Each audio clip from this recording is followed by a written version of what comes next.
Hi everyone, welcome back to Chem Help ASAP. In today's video, we are going to be talking about the applications of galvanic cells. Let's get started. The first thing I want to talk about is the relationship between cell potential and free energy. That is given by this equation right here. Let's jump right into a specific example. What is the value of Gibbs free energy of the galvanic cell shown below? And we are given a balanced redox equation. Using my table of my half reactions, let's pull out the two half reactions that make up this galvanic cell. I certainly have a half reaction with iron plus 2. That is going to be this reaction right here. And I also have a half reaction between iodine and iodide. That is going to be this half reaction right here. So let's pull those two reactions out. Here they are right here. Again, I still have written both of them as reductions for now, but I've also pulled out their reduction potentials. Remembering, when I'm calculating E cell for a galvanic cell, it must be a positive number. Here is my equation for calculating E cell. From these two reduction potentials here, it's clear that my iodine must be reacting at my cathode and my iron reacting at my anode. Plugging in my two reduction potentials, I get an E cell of 0.98 volts. Now let's calculate the delta G for this cell. Here is my equation that's also at the top of the screen. I have already calculated my E cell. F is simply Faraday's constant, and N is how many electrons were transferred. Looking at my two half reactions, you can see that 2 electrons were transferred in this galvanic cell. Therefore, delta G is going to be a negative 2 moles of electrons times Faraday's constant times my E cell. Now I have converted my units on volts to joules per coulomb. Those are equivalent. And that allows us to see a little more clearly that our moles of electron cancel along with our coulombs. So when we multiply all of this together, we get a delta G of negative 1.9 times 10 to the 5th joules. Let's do another example. This problem reads, what is the value of KEQ at 298 of the galvanic cell below? And we're given a balanced redox, and we are also given the E cell for this reaction. To get to KEQ, I first need to calculate my delta G, and then I can calculate my KEQ. Here's my equation for calculating delta G. I have already been given my E cell. Of course, F is just Faraday's constant. I do need to know how many electrons are transferred in this galvanic cell. Well, thankfully, this galvanic cell is pretty straightforward. You can see I have chromium plus 3 going to chromium metal and aluminum metal going to aluminum plus 3. I am clearly transferring 3 electrons. So my delta G is going to be negative 3 moles of electrons times Faraday's constant times my E cell. Again, I have changed my volts into joules per coulomb. So my moles cancel, my coulombs cancel, and I get a value of delta G of negative 2.7 times 10 to the 5th joules. Now, how do I take that value of delta G and calculate KEQ? Well, I'm going to use this equation right here. Plugging in my delta G, plugging in my value for R. This is the universal gas constant. We are at 298 as specified by the problem, and I'm going to calculate my KEQ. And I get a KEQ of 1.54 times 10 to the 47th.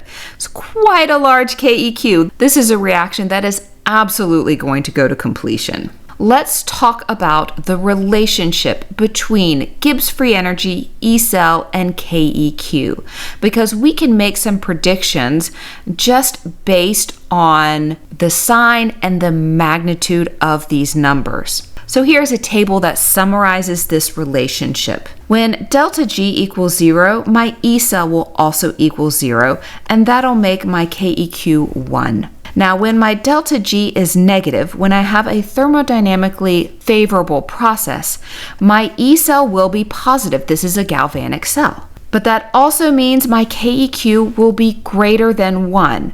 This is our specific example that we just did on the left. You can see my KEQ is much larger than 1. And also my delta G is negative and my E cell is positive. And in the last row, you can see that the opposite is also true.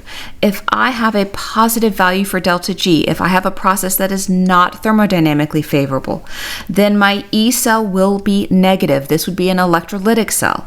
What that's going to do is it's going to make my KEQ less than 1. So depending on the question you've been asked, you may not have to do an actual calculation if you're just looking to see if a reaction is, say, thermodynamically favorable, or if your KEQ is, say, greater or smaller than 1. Let's do one more example. What is the value of E cell at 298 K of the galvanic cell below when the concentration of aluminum is 0.1 molar and the concentration of chromium is 1 molar? That means we have a cell not at standard conditions. So remember, whenever you have standard conditions, all your concentrations must be equal to 1 molar.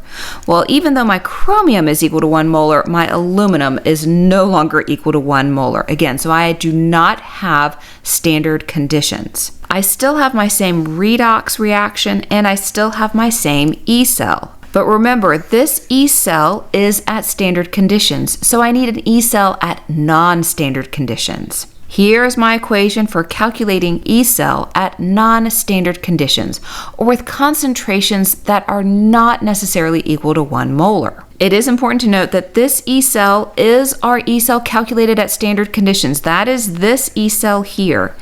The E that I am calculating is the one that is not at standard conditions. I will have to know how many electrons are transferred, that is my N, and I will have to know what my expression for Q is for my reaction. We already know that N equals 3 for this reaction. We saw this previously.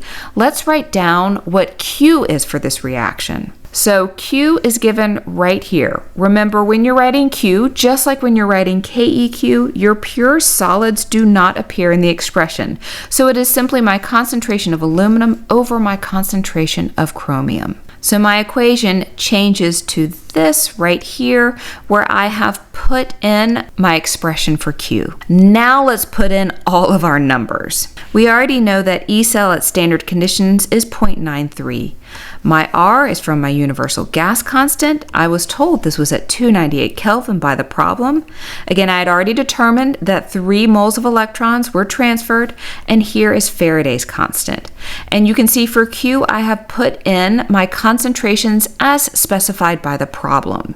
I'm going to first simplify to this right here, and now I'm going to calculate my E cell, and that is 0.95 volts. So you can see that my E cell is running at a little bit higher voltage than what was calculated at standard conditions. This means we can draw some general conclusions about our value of Q and how E changes with respect to E cell. Here is a table summarizing these relationships. When products are less than reactants, just like in the example on the left, you can see my Q was less than 1. For me specifically, my Q was 0.1. That's going to make the value of the natural log of Q negative, just like was seen right here.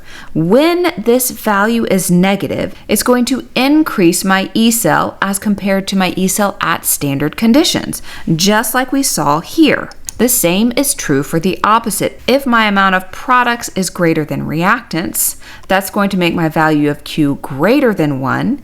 When I take the natural log of that, I'm going to get a positive value for Q, which is going to make my E cell less than my E cell at standard conditions. So knowing your concentrations of products and reactants when they are not at standard state can allow you to determine if E cell is going to go up or down depending on the value of Q. I hope you found this video helpful, and thanks so much for watching.